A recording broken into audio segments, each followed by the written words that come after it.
52 de Jeremias, versículos 6, 7 e o 15.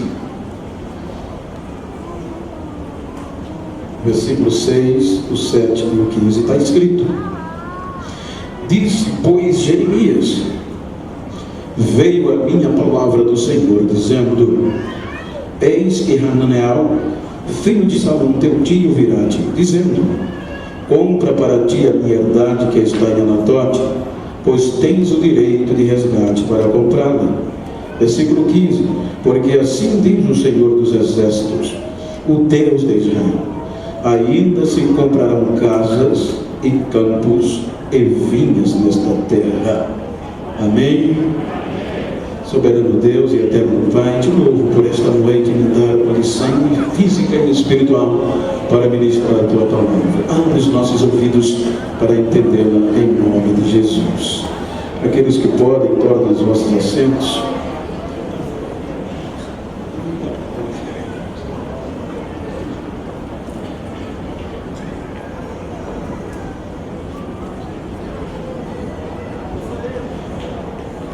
Queridos, nós temos lido um texto que nos traz a esperança e a credibilidade em um Deus restaurador. É bem verdade que os irmãos hão de ouvir que, como servos que somos, não somos perfeitos. E o tempo, ele rouba alguma coisa de nós. E eu tenho plena consciência de que não vou pregar para super crentes, não vou pregar para super-heróis. Eu estou pregando esta noite para seres humanos passivos de erro e de misericórdia e totalmente dependentes de Deus. Então, eu quero falar-lhes sobre restauração. Quando nós observamos o texto, descobrimos uma coragem de Deus em investir em projetos falidos. Por isso que eu quero falar-lhes sobre projetos falidos na mão de um Deus vivo. Quando nós observamos o texto, permita-me contextualizar. E antes de entrar na mensagem, agradecendo a Deus pela vida da pregadora, da missionária Sandra, seu esposo. Quando nós observamos o texto, amados irmãos, a Bíblia nos mostra períodos caóticos na história do povo de Deus.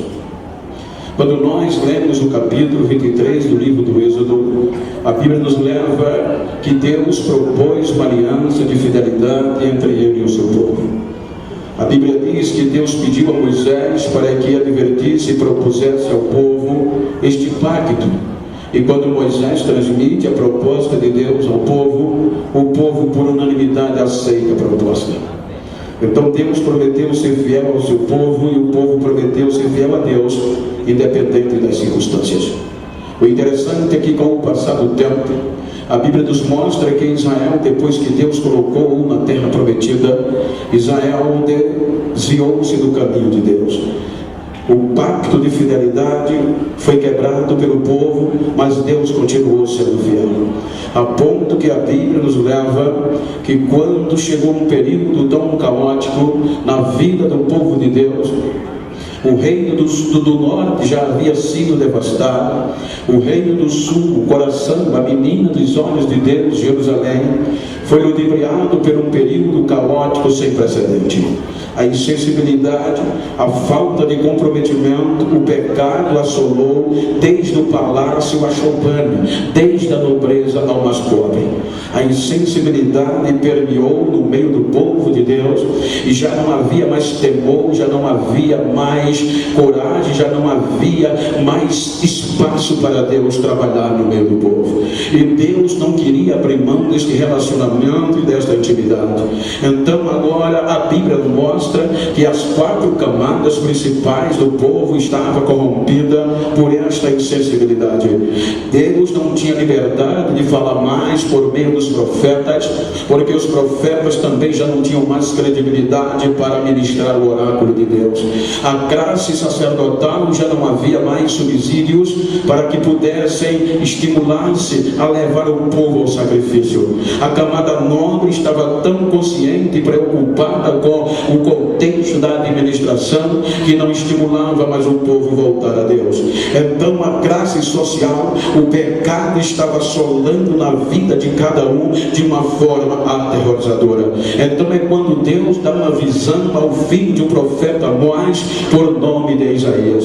A Bíblia diz que Deus vai no centro administrativo, político de Jerusalém e chega a dar uma visão a Isaías, e Deus começa a mostrar a Isaías um contexto de lamentação. A Bíblia diz que Deus, quando dá a visão a Isaías, Deus já vem lamentando o que estava acontecendo no meio do seu povo, porque Isaías começa a entender a voz da visão, e Deus mostrava a ele: dar ouvido aos céus, dar atenção à terra. Aí Deus lamenta dizendo: filho criei e os fez engrandecer, e eles se revoltaram contra mim. O boi conhece o seu dono, o jumento a manjedoura do seu possuidor, mas o meu povo não me conhece, o meu povo não me entende. Então Deus mostra a Isaías que o caos estava totalmente generalizado, a ponto de que o povo já não dava mais espaço para o trabalhar e o agir de Deus. A autossuficiência tomou conta do coração do povo, a frieza, o pecado invadiu a cada vida, e Deus não queria abrir mão deste avivamento. Então Isaías, na visão, percebe que Deus lamenta porque todas as classes haviam se ludibriado pelo pecado devastador. Então Deus queria anteceder e não queria trazer o juízo para divertir, para trazer avivamento. Então Deus tenta usar a voz de Isaías para divertir o povo. A coisa estava tão feia e a situação estava tão terrível, e Isaías diz que a classe da monarquia estava totalmente desviada de Deus. Isaías diz que a classe jovem já não tinha mais o desejo do ofício sacerdotal. Isaías começa a mostrar nos 5 primeiros capítulos da visão um caos devastador. Isaías diz que a camada feminina, as filhas de Sião, estavam ludibriadas pelo contexto das filhas de Canaã, que havia esquecido da simplicidade de Deus e havia se conchavado com os costumes do mundo moderno. Então Isaías começa a divertir, e ele começa a lamentar na visão, dizendo que o povo andava com o pescoço endurecido e não queria ouvir a voz de Deus. Então Isaías faz questão de mostrar que a sensualidade tomou conta de Jerusalém, porque as mulheres, as filhas, as virgens, as mulheres de Sião perderam a simplicidade, e em vez de se preocupar em buscar a Deus, estavam preocupadas com a sua aparência e com a beleza, e isso expandia a sensualidade dentro de Jerusalém. No capítulo 3, Isaías mostra que as filhas de Jerusalém, elas agora colocaram pinces no umbigo, andava com corrente no tornozelo, comprava vestidos luxuosos, transparentes, pintava o cabelo de várias cores, levava a cara de todo tipo de maquiagem, colocava um cinto de ouro e saía rebolando pela rua feito um cavalo aprendendo passada. E isto era indo para o sacrifício, e não queria voltar-se para Deus. Isaías diz que elas pegavam um perfume afrodisíaco, colocavam em um rosário, penduravam no pescoço, e por onde passava os jovens eram ludibriados pela sensualidade.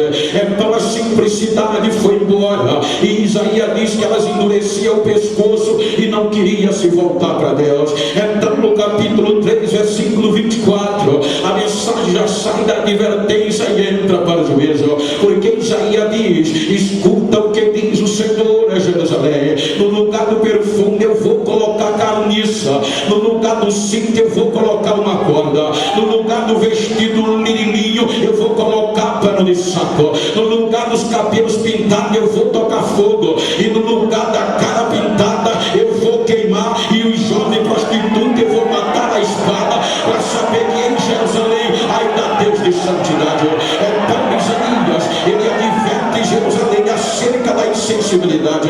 Quando termina o capítulo 5, agora Isaías é tomado por Deus, quando ele é arrebatado em espírito aos céus, ele vê dentro dos céus fizemos uma reunião, o Senhor sentado num alto e sublime trono, e a pauta era urgencial. E qual era a pauta daquele dia? Era uma voz dentro de Jerusalém para combater o pecado e evitar o juízo vindouro e eminente. Aí Isaías sensibiliza, porque ele ouve Deus dizer: a quem enviarei e a quem há de ir por nós? Ele diz: eis-me aqui, envia-me a mim. No capítulo 6, no meado por diante, ele já entra como a voz de Deus dentro de Jerusalém. A mensagem de Isaías era de advertência, de reconciliação. Voltem-se para Deus e ele se tornará a voz. O meu braço não está encolhido, nem os meus ouvidos agravados para não poder ouvir. Pode uma mãe se esquecer do filho que amamenta, mas eu não esquecerei de vós. O vosso nome está escrito na palma da minha mão. Envergonhados, confundidos são todos aqueles que pleitearem contra vocês. Se vocês passarem pelo fogo, ele não queimará vocês. Se passarem pela água, ela não submergirá vocês. Mas voltem-se a Deus e ele se voltará a vós. Não se voltaram a Deus. Então Isaías, a Bíblia diz, e a tradição reforça, que a mensagem de Isaías incomodou Jerusalém. Aí o rei deu ordem: vamos calá-lo, e mandou matar Isaías de uma forma aterrorizadora. Ele colocou Isaías num tronco e mandou serrá-lo no meio para causar temor à juventude, ninguém mais profetizar a voz de Deus. Quando Isaías é morto, cabeça, tronco para um lado e cabeça para o outro, a notícia se espalha dentro de Jerusalém que Deus que calou a voz, o rei predominou e agora nenhum jovem queria mais ser profeta de Deus. A notícia se espalha na circunvizinhança, em toda a adjacência, em cada esquina. O assunto era como o rei matou o profeta e calou a voz de Deus. Quando o rei pensava que estava no auge, que Deus tinha desistido do avivamento, a Bíblia diz que aí agora Deus sai de Jerusalém e vai no interior de uma cidade chamada de Anatote, a cidade sacerdotal, aonde os sacerdotes residiam. Aí quando ele chega em Anatote, ele entra na casa do sacerdote Uquia e encontra um jovem de 16 a 17 anos, e ele nem questiona porque ele é Deus. Ele já entra dizendo: antes que tu te formaste no ventre, eu te conheci. Antes que saísse da madre, eu te santifiquei e te dei as nações por profeta. Aí Jeremias sabia do murmurinho e disse: Senhor, eu não posso, eu não sei falar, eu não passo de uma criança. Aí Deus insiste: não diga que não passa de uma criança. O que eu colocar na tua boca, tu vai falar. Aonde eu mandar você, você vai ter que ir, e eu vou estar com você. Aí Jeremias aceita a proposta. Quando Jeremias aceita a proposta, veja a mensagem de Jeremias: voltem-se para Deus. E ele se chegará a vós. A mensagem de Jeremias era de advertência, mas começou a incomodar. Esbufetearam Jeremias, apertaram Jeremias, jogaram-no de uma cisterna, queriam parar a voz de Deus. E Deus chega para Jeremias e diz: não desiste e não casa nessa cidade, que eu tenho juízo contra ela. Permanece firme. Chegou a hora que Jeremias desanimou. Ele entrou no princípio de depressão por falar a verdade. Aí ele questiona Deus. Ele diz: eu te disse que não queria aceitar, mas tu me persuadiste e eu persuadido fiquei. Tu foste mais forte do que eu e eu não tive como recuar. E agora eu quero parar de falar a tua palavra, mas não consigo mais, porque quando eu quero parar de falar, ela queima dentro dos meus ossos como fogo devorador. Não dá para parar mais. Aí Deus diz: desce a casa do oleiro, Jeremias, e eu vou falar com você. Quando ele desce a casa do oleiro, ele vê o oleiro fazendo vaso. e o vaso quebra justamente na mão do oleiro. O lindo aqui é que o oleiro não precisou de buscar barro novo. Ele pegou o próprio cabos quebrado e começou a refazer. Quando ele começou a fazer, Jeremias se assusta. Aí Deus brada: assim sois vós nas minhas mãos, ó casa de Israel. Jeremias, como fez esse oleiro, não posso fazer eu com a casa de Israel. Eu vou quebrar, mas eu vou fazer de novo. Eu vou arrebentar, mas eu vou recomeçar de novo. Não demorou muito. Jerusalém era a nação imponente, cidade fortemente esmurada. Jerusalém era limpa e higiênica. As nações temiam nos louvores de Jerusalém. Agora, por conta do pecado e da insensibilidade, se esqueceram de Deus na autossuficiência.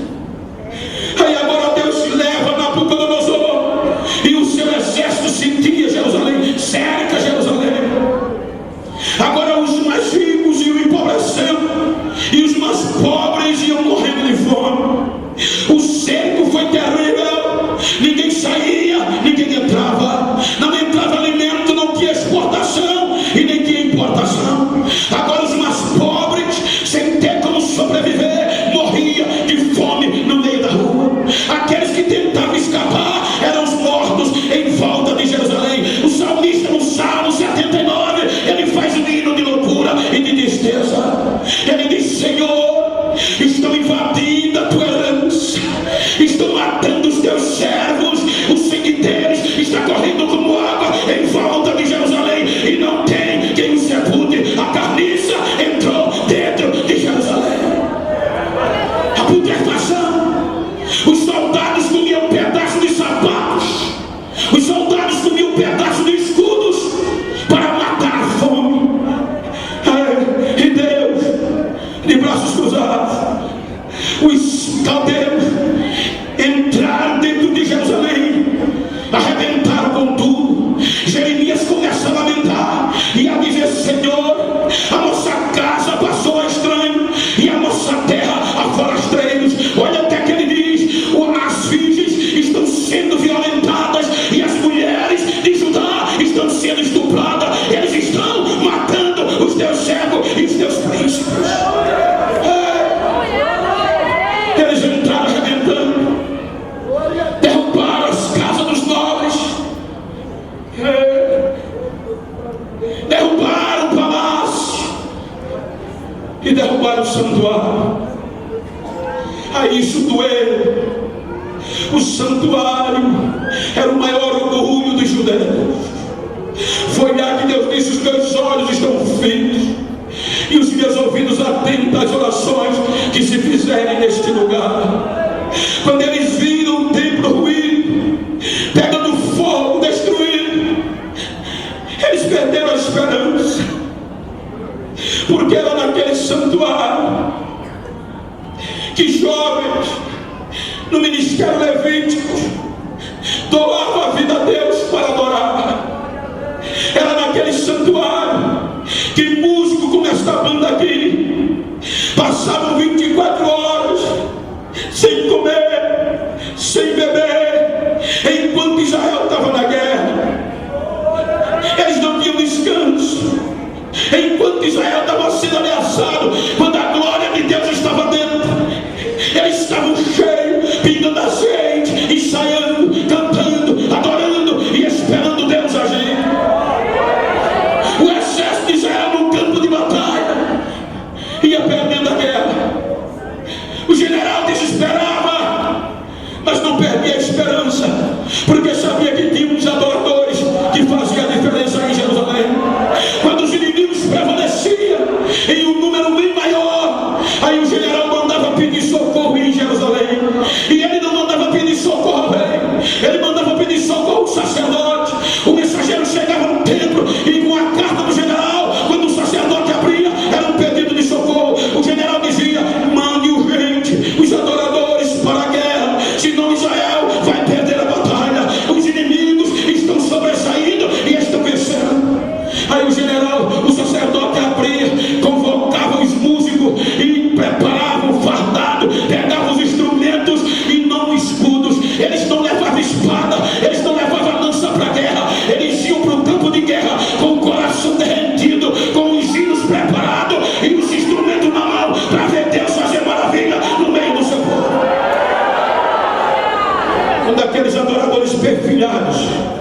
Como esses jovens estão aqui na frente, fileiras e mais fileiras, fardados, instrumentos na mão e vocalistas na frente.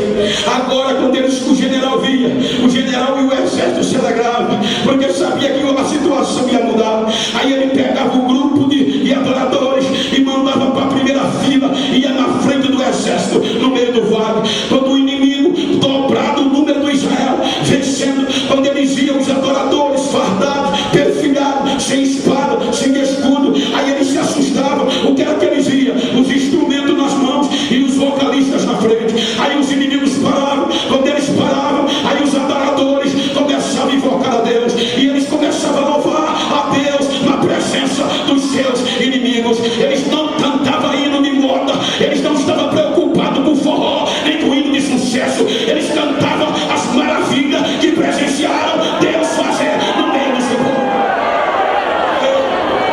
Eles adoravam. Os instrumentos começavam a soar. Os inimigos não tinham força de atacar. Aí diz crônica que eles começavam a adorar, e adoravam com o Salmo 114. Os inimigos se assustaram, eles olhavam para os inimigos e começavam a cantar e a dizer: quando Israel saiu do Egito e a casa de Judá do meio de um povo bárbaro, Israel ficou sendo o seu domínio e Judá o seu santuário. Aí os vocalistas enchiam o peito e diziam: o mar vermelho viu e saiu da frente, o Jordão tornou atrás, o monte Sinai pulava feito carneiro e os solteiros saltavam feito cordeiro. Aí os inimigos se assustavam, aí o exército levantava a voz e gritava, os instrumentos paravam e o exército gritava: o que foi que tu viste amar? Aí os adoradores abriam o peito e diziam: o que foi que tu viste amar? Que saísse da frente e abriu no meio. Ó Jordão, por que tu tornaste atrás? Ó monte Sinai, por que tu pulava feito carneiro? Ó alteiros, por que pulavas feito cordeiro? Aí eles enchiam o peito e diziam: trema toda a terra na presença do Deus de Jacó. Salve a Deus e transforma os céus em mananciais de água. O inimigo parava. Aí os vocalistas emendavam o louvor com o Salmo 115. Começavam a adorar e cantar: não a nós, não a nós, mas ao teu nome seja glória. Porque perguntarão os nossos inimigos: aonde está o Deus desses adoradores? Aí os vocalistas, os instrumentos tocavam, eles cantavam: o nosso Deus está no céu, ele faz tudo o que quer, na hora que quer, ele usa com quem quer, faz tudo o que lhe apraz. E o Deus das nossos inimigos, aí os da frente gritavam: os deuses das nações é obra da mão do homem. Tem olho, mas não vê, tem boca, mas não fala, tem ouvido, mas não ouve, tem nariz, mas não cheira, tem mão, mas não apalpa, e tem pé, mas não anda. Semelhante a ele seja todos que fazem e os que o adoram. Aí os instrumentos paravam e eles perguntavam: e o nosso Deus? Aí os vocalistas enchiam o peito e diziam: confia no Senhor, ó Israel, ele é o nosso escudo, ele é o nosso escudo.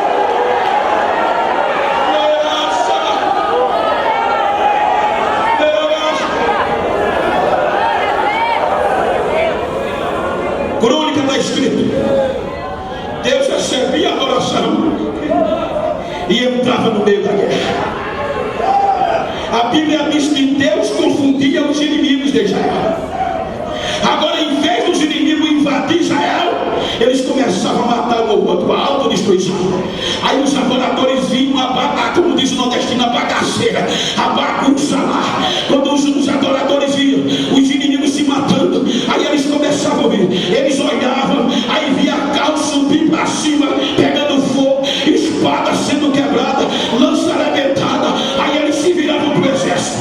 Quando eles se viravam para o exército, aí começavam a ouvir e cantaram o hino de guerra da vitória, o Salmo 46. Enchiam a voz, o instrumento tocava e ele dizia: o Senhor dos exércitos está conosco, o Deus de Jacó é o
Eles queimaram a cidade e os muros.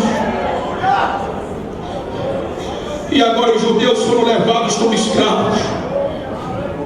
A Bíblia diz que os edomitas, as nações, subiam nas montanhas e ficavam olhando de cima e gritando: arrasa, arrasa, acaba com eles. E eles sendo levados como escravos, os príncipes mortos, os sacerdotes envergonhados,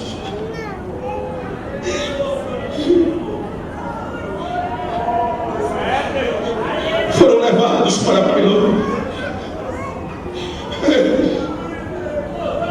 Por isso que o hino diz: anda em cativeiro. Eles foram levados de Sião. Os sacerdotes planteavam. Você sabe o que é plantear?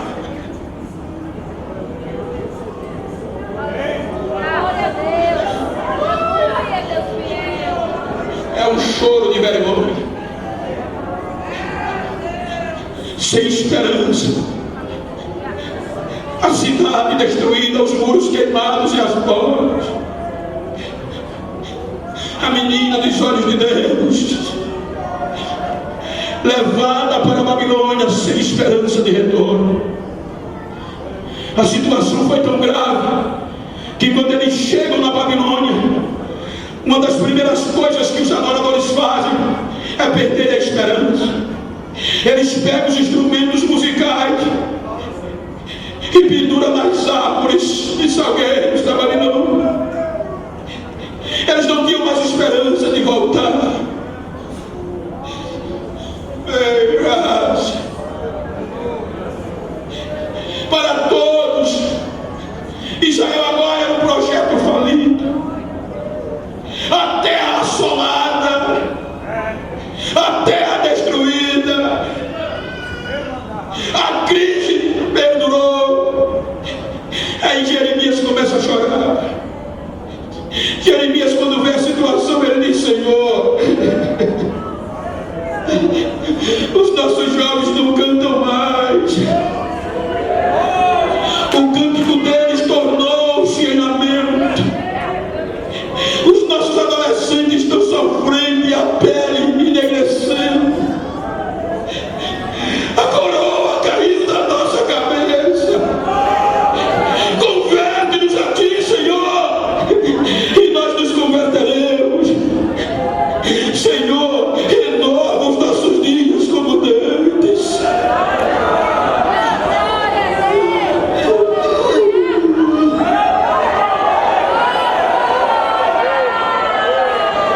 Aí Deus fez a Jeremias no meio da destruição da terra que ninguém acreditava mais. Aí Deus diz: Jeremias, o teu primo está vindo aí. Ele já desistiu da herança dele e ele vem te oferecer, Jeremias. Quando ele te oferecer, compra, Jeremias, compra.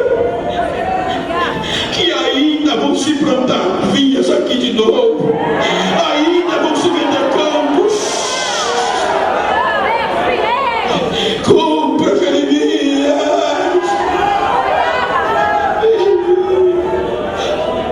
Investir. Sabe por que esta crise que o Brasil está passando é oportunidade para outros?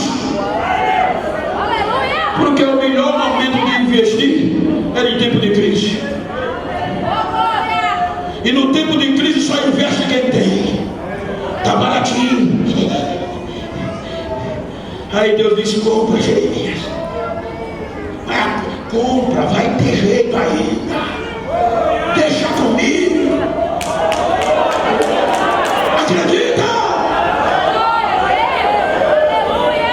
E Israel e Judá no cativeiro não cantavam mais. Jerusalém invadida pelo pecado e pelos samaritanos. Esperança abaixo de zero. O cativeiro foi a pior experiência dos judeus. A Bíblia diz que as harpas penduradas.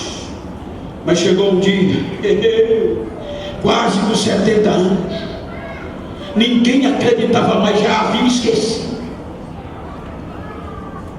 Aí a Bíblia diz que um dia eles acordaram de velhos. A Bíblia diz que quando eles acordaram, Salmo 137, eles acordaram com as lágrimas nos olhos. A ficha caiu. Quem era nós?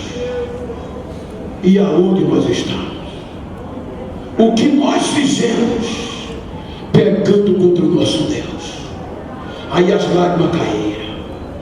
Aí eles começaram a chorar. Tem teclado aí? Não, né? Tem violão aí? Vem cá, violino. Vem cá, Jonas, vem cá. A Bíblia diz que eles acordam. Deixa o violão aí, deixa o violão, vem cá. Eles acordam. E as lágrimas caem. Quando as lágrimas caem, os músicos vêm para o meio da rua. E começam a correr para a beira do rio Quebar, chorando.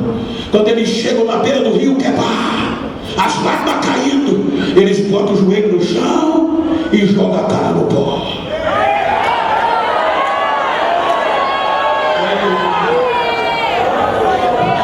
Deus não resiste lágrima nem crente. Aí quando os soldados viram eles chorando, vieram tirar casquinha, lembrando quem eram, e deram e começaram a chegar. E eles dizem que eles começaram a zoar e a dizer: cantem agora! Cante agora! Um daqueles hinos que vocês cantavam esse ano. Bora! Alegre o nosso coração! Cante! Eles em lágrimas gritavam: como a gente pode cantar hinos ao Senhor estando nós em terras estranhas? Ainda aqueles músicos perdeu ao medo. E o Salmo 137 diz que ele fez coração, e no meio da afronta, no meio das lágrimas, ele levantou a voz e disse: só Jerusalém, Jerusalém, tu és a minha melhor alegria. Como posso me esquecer de ti? Esqueça a minha mão direita da minha esquerda, a minha língua grude ao céu da boca. Se eu não pegar os meus instrumentos agora e cantar um hino de adoração a meu Deus, eu vou louvar, eu vou adorar. Ele levanta.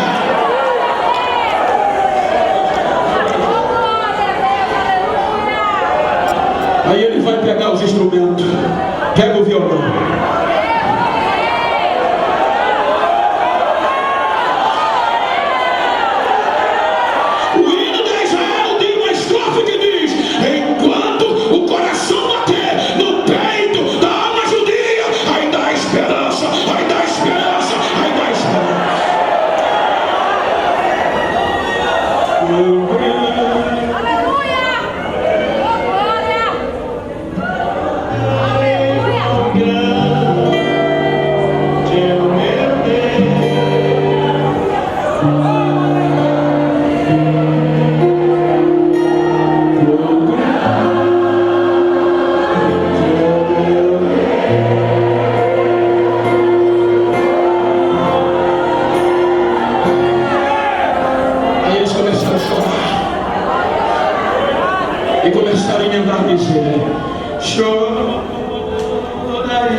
Quem quer voltar para recomeçar Jerusalém? Era impossível. A terra assolada, o samaritano estava lá dentro. Mas para ter avivamento, uma vez perdido, tem que voltar para onde tudo começou. Lembra o que Deus disse às igrejas do Apocalipse? Salvo engano, me ajuda aí, Filadélfia, não me lembro agora. Ele disse: lembra de onde caíste. Ele não está falando de um lugar. Ele não está falando de um estado, de um estado qualquer. Ele está falando de uma dimensão. Ele estava dizendo: lembra quem tu eras. Lembra como eu te usava. Lembra o que tu era nas minhas mãos. Arrepende-te e volta.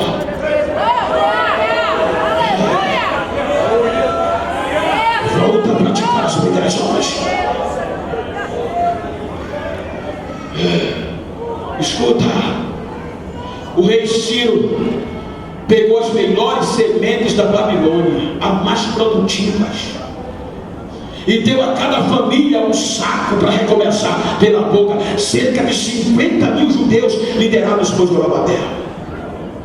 Agora, imagina, ninguém acreditava mais. Pelo mesmo caminho que as nações das montanhas gritavam: arrasa. Agora veja Jerusalém voltando, o judeu voltando para Jerusalém. As melhores sementes nas costas e os instrumentos nas mãos. Aí não é possível. E eles voltando. Eles cheios. Aí surgiu o Salmo 126. As nações não aguentaram ficar caladas. Aí eles começaram a ouvir elas gritando. Aí eles cantaram o hino automaticamente. Quando o Senhor restaurou a nossa sorte e nos trouxe de volta do cativeiro, a gente ficou como quem sonha. A nossa língua, com nossos lábios, se encheu de riso, e a nossa língua tinha um cântico novo. Então entre as nações se diziam: grandes coisas fez o Senhor a estes. Aí eles diziam: Deus é verdade, grandes coisas fez o Senhor por nós. E é por isso que nós estamos indo alegres e cantando hinos. O diabo tem que respeitar o crente voltando cheio. Tem que se inclinar. Eu costumo lembrar que um dia eu fui pregar no Aracaju em um congresso. E quando eu preguei no sábado à noite, fiquei no hotel. Preguei domingo de manhã, voltei para o hotel. Quando eu vou me acomodar para descansar, orar, para voltar para o encerramento, o interfone toca. Eu estava pingando azeite. Aí a recepcionista disse: o senhor é o pastor Genival? Pois não. Tem uma moça que está causando escândalo aqui. Ela está no apartamento 217 e quer se matar. Corra lá, pastor. Eu subi, quando eu bati na porta, que abriu a porta, era uma das cantoras famosas do Brasil. Eu não vou citar o nome em questão ética, mas era uma cantora top, das maiores que você possa pensar. Quando ela abriu a porta, que me viu, aí disse: o senhor é o pastor Genival? Eu digo: sou. Ela perguntou: o senhor tem fogo de Deus na vida? Eu disse: já sou preto de tanto fogo que eu levo nas igrejas aqui. Eu já ando pegando fogo. Ela disse: Satanás quer me matar, pastor. Eu passei meia hora orando por ela. Ela aceitou Jesus como Salvador. Eu voltei para o quarto. Quando eu cheguei no quarto, eu não sabia que os artistas da Globo estavam no hotel. E 7 horas da noite o hotel ia fechar para eles ter acesso à confraternização. Só que quando eu saí do quarto, era 7h10. Aí quando eu cheguei no corredor, aí eu com a Bíblia na mão, um corredor estava fechado. Os atores seminus, as atrizes seminuas, o corredor lotado, fechado. Eles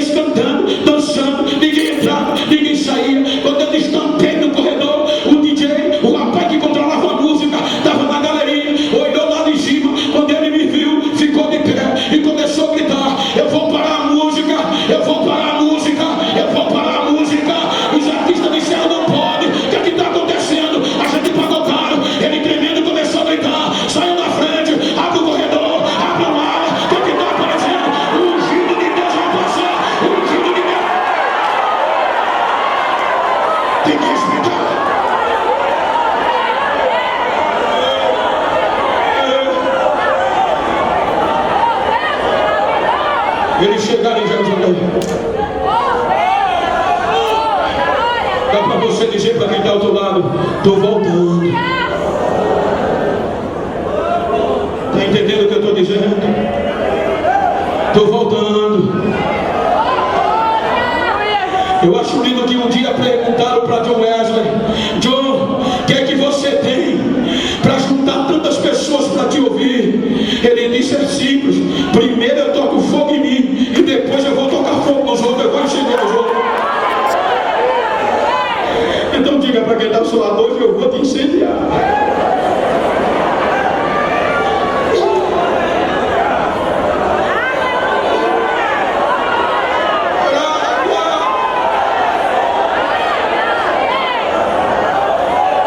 Eles chegaram em Jerusalém e não tiveram forças. Eu vou sintetizar. Eles não conseguiram. As melhores sementes que eles traziam, eles produziam e tentavam plantar para elas germinar.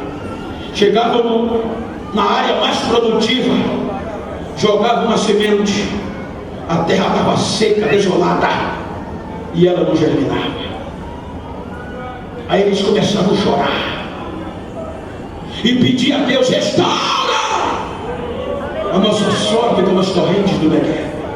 O Negueb é um monte que um período chove, que ele fica a coisa mais linda do mundo. O outro período é seco, parece deserto. Aí ele dizia: Senhor, lembra do Negueb, manda a enxurrada de chuva. Aí Deus disse: não,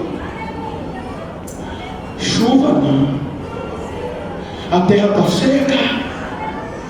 Clavem, porque aqueles que estão lá que me semeiam, andando e chorando, eles vão voltar com os seus molhos de alegria.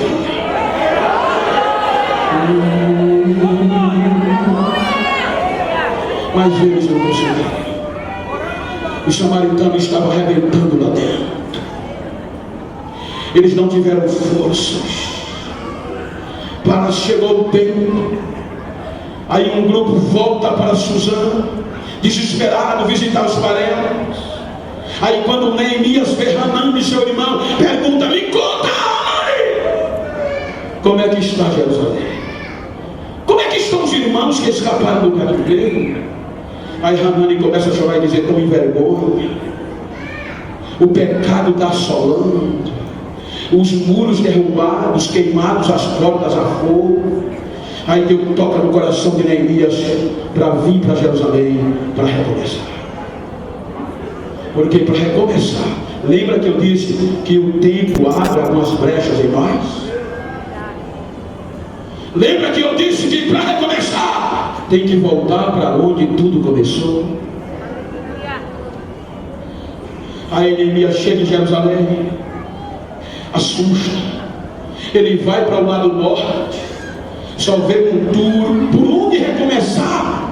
Qual é a matéria-prima? Monturo e pedras queimadas. Capítulo 4 de Neemias, as pedras queimadas. Ele vai para o lado sul, só tinha monturo e pedras queimadas. Ele recomeça essa vez. Ele diz: vamos recomeçar. O Deus do céu vai nos fazer prosperar. Imagina a cena. Eram os judeus tirando do monturo, catando aquelas pedras, e não eram pedras pequenas do muro de Israel, de Jerusalém. Eles tiravam o lixo de cima, pegavam as pedras queimadas, levavam e colocavam nas brechas. Aí os outros vinham catando, tiravam o lixo, tiravam o monturo, pegavam as pedras que haviam sido queimadas, colocavam em cima da brecha. Aí foram dizer: Sanbalate, os judeus estão recomeçando. E Sanbalate, o inferno sabe, meu irmão, o perigo quando um crente recomeça. Ele sabe que para começar é fácil, mas quando você começa e por algum incidente você cai, o inimigo vai fazer de tudo para você não recomeçar, porque ele sabe o estrago que você vai fazer. Aí foram dizer a Sanbalate: estão recomeçando. Capítulo 4 da Neemias diz que Sanbalate ficou irado, revoltado, reuniu os irmãos, reuniu o exército, chamou Tobias, foi lá: o que é que estão pensando? Quando ele viu a matéria-prima, os judeus tirando pedra de dentro do lixo, pedras queimadas, aí ele começou a dar gargalhada. Então Neemias não entendia de construção civil, ele entendia de ser servo, amigo, copeiro. Sanbalat e Tobias entendia de construção civil. Quando ele viu a matéria-prima, aí ele disse: o que está pensando esses fracos judeus? Eles estão pensando que vão oferecer sacrifício de novo aqui dentro? Eles estão pensando que vão ressurgir dos montões, dos monturos, as pedras que foram queimadas? Escute isso. Escute isso. Aqui ele estava coberto de razão. A geologia afirma que os muros de Jerusalém eram feitos de pedras calcárias. E os geólogos atestam que as pedras calcárias, quando leva fogo, perdem a consistência. Então a lógica de Sanbalat era os judeus tirar uma pedra do monturo, colocar em cima da outra, a de baixo não aguentava e se desfazia. Por isso que Tobias disse: não se preocupa não, Sanbalat, deixa, se eles conseguirem uma raposa bater no muro, o muro cai. Aleluia! Glória a Deus! E deixar.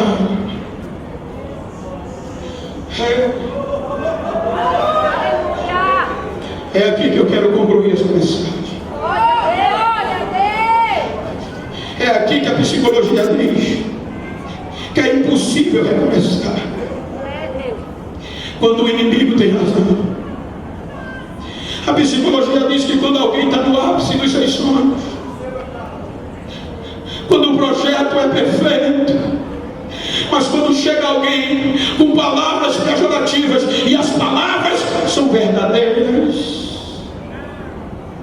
a psicologia diz que elas conseguem atingir as substâncias neurotransmissoras do nosso sistema nervoso. E o próximo passo qual é? A depressão. Neemias grita: Senhor, faz essa vergonha voltar para eles.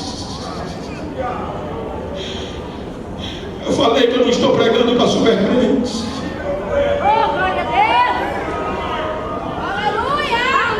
Eu não estou pregando para super-heróis. E eu não sei como você chegou aqui nesse culto. Uma coisa eu sei: a trombeta soará a qualquer momento. Então, não importando como você chegou, me ajuda a pregar e diga para esse crente que está ao seu lado: hoje eu vou recomeçar, e vai ser com as pedras queimadas. Quando ninguém acredita mais, quando todas as circunstâncias dizem que não tem mais jeito, quando tudo parece ser o fim, quando os inimigos têm razão, aí Deus chega e diz: acredita, compra, gente.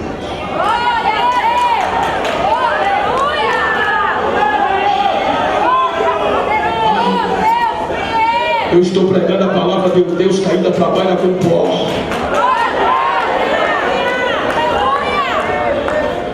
Eu vou dizer algo que muitos já ouviram, mas me pediram para contar, e é um testemunho da primeira vez que eu chego na igreja.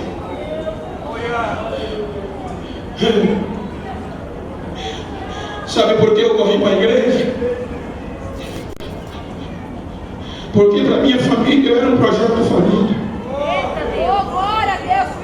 Os meus irmãos biológicos diziam que eu não valia o que comia. E me disseram que Jesus acreditava em mim. Aí eu fui para a igreja. Um ano de crente, eu já coordenava a juventude, eu já pregava. As pessoas dizem: Pedro, a tua hora chegou, ninguém me sustenta, conversa. A minha hora chegou quando eu carregava a caixa de som na cabeça. A minha hora chegou quando alguém comprou essa terra aqui. Glória a Deus!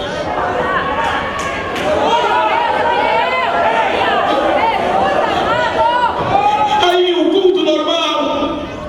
Aqui tem irmãos que são do meu estado e me conhecem, sabem onde eu morava. dentro do canavial, numa igrejinha 6 por 8, fazendo Canoas.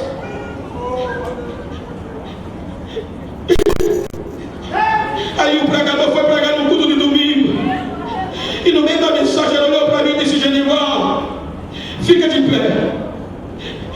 Ele disse: Deus está mandando eu te dizer que tu vai ser um instrumento de glória e avivamento nas mulheres. Ninguém acreditou em você, mas ele acreditou. Ele vai te levar por este Brasil afora e por este planeta. Te prepara, que a promessa dele é urgente. Você vê uma verdade, nem eu acreditei. Aleluia! Glória a Deus!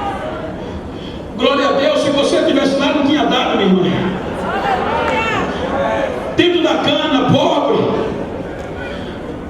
Com 3 dias depois, os amigos, não mal intencionados, na verdade, eu com o sonho lá em cima. Os amigos chegaram e me disseram: Gente, a gente está preocupado com você. E você pode ficar triste, decepcionar e frustrar-se. Por quê? Aquele culto de domingo, que foi que houve? Por quê? O pregador errou o alvo dele. Não acredita naquilo que ele falou para você. É impossível acontecer. Você tem 3 grandes defeitos, Bento, que é impossível. Então, quais são os meus defeitos? Tu é pobre demais. Você é analfabeto. E você é preto. Irmãos, era pura verdade. Lá no mundo diziam que eu não valia, agora da igreja. E eles estavam com a razão. Eu peguei todos os meus sonhos, meus projetos e disse: eu não vou voltar mais a esta igreja. Mas no outro dia eu orava 8 horas por dia. Fiquei velho. Eu disse que eu vou me despedir de Jesus e vou voltar para o futebol. Vou orar pelo menos meia hora sozinho, não chamei ninguém. Abri a igreja, captava a chave e ficava na minha casa. O dirigente morava na cidade. Aí eu dobrei os joelhos, só chorando. Não volto mais. Deu meia hora, não consegui me levantar. Meio-dia, 4 horas da tarde, eu me levantei. Quando eu me levantei, que vou para casa decidido não voltar mais naquela igreja, chorando. Aí vem um adolescente correndo: irmão Geno, vai para casa não. Por quê? Vai para o posto médico, a tua filha saiu às pressas. Quando eu botei o pé no posto médico, o médico disse: o senhor é o pai? Sou. Eu fiz o que pude, mas ela já deu entrada em óbito. Ela teve uma crise epilética e não resistiu. Venha ver. Quando eu entro, a menina deitada na maca, com a boca troncha, os pés contorcidos, e minha esposa gritando. Na época, 93 para 94, no interior não tinha esses planos funerários. A gente deixava o cadáver e ia pedir o caixão à prefeitura. Aí ele disse: leve-a e prepara o funeral.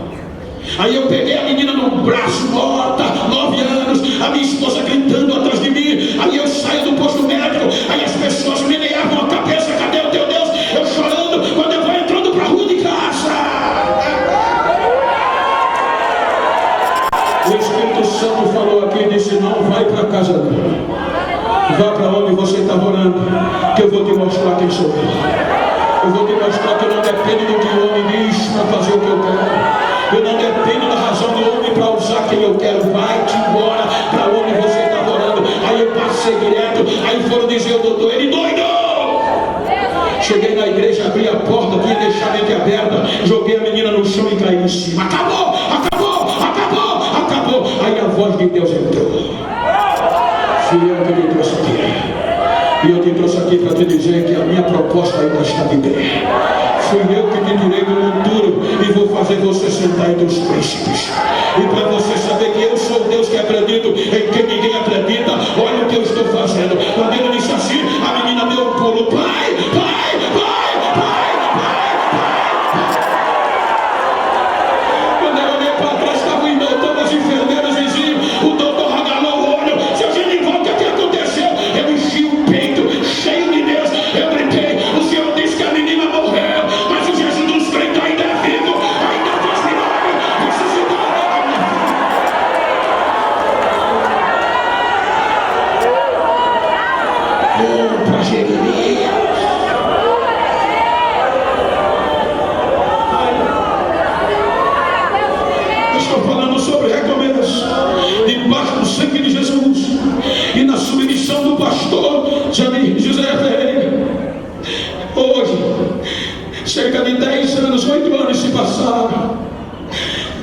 me deixou e vai descer.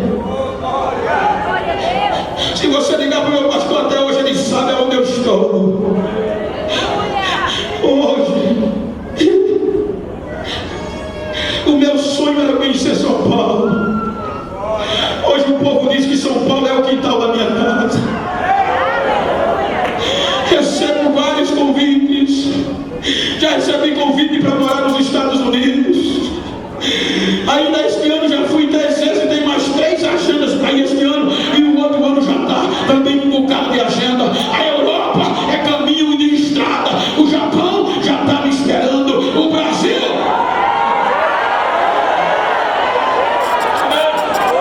eu ando mais de avião do que de carro. E sabe o que eu acho lindo? E eu não posso deixar de contar. É que quando eu desembarco no aeroporto, alguns dos meus amigos que não acreditavam vai me buscar e diz: não, pastor, deixa que eu levo a mala. Aí vai na frente e eu atrás, e ele dizendo: é Deus que faz, é Deus que faz, é Deus que faz, é Deus que faz.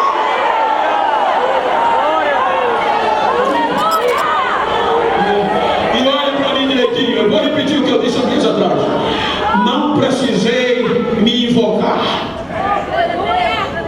não precisei comprar mala bonita. As pessoas diziam: Bento, a gente faz site para tu, faz cartão.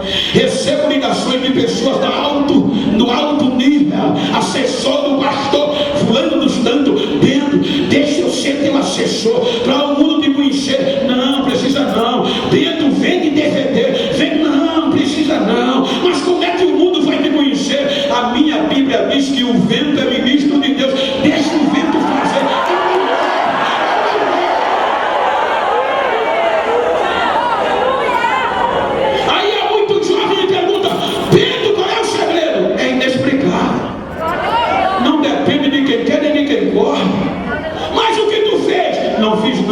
Não precisei mudar de cor, não precisei da escovinha no meu cabelo, não precisei do talento de contato, ainda continuo pobre com muito orgulho, ainda continuo semi-analfabeto. Bota a câmera para mim, corta para mim. Ainda continuo preto e ainda continuo a dizer: Deus é fiel. Não depende do homem, ele usa quem quer, ele faz quem quer, do jeito que ele quer.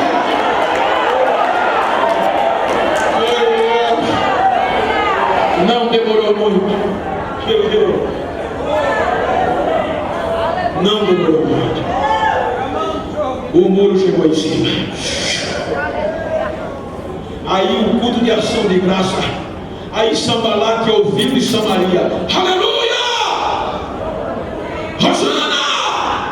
Ele pergunta: que barulho é esse? Está vindo as bandas de Jerusalém. O que é que está acontecendo? O mensageiro diz: o muro chegou em cima. E esse barulho? A glória de Deus voltou e o povo está dando o culto de ação de graças. Diga comigo, pastor Genival. Se alguém pensou que eu ia desistir, tu vai ter que me engolir.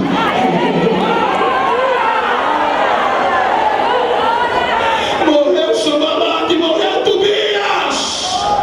E até hoje tem pedaço de muro.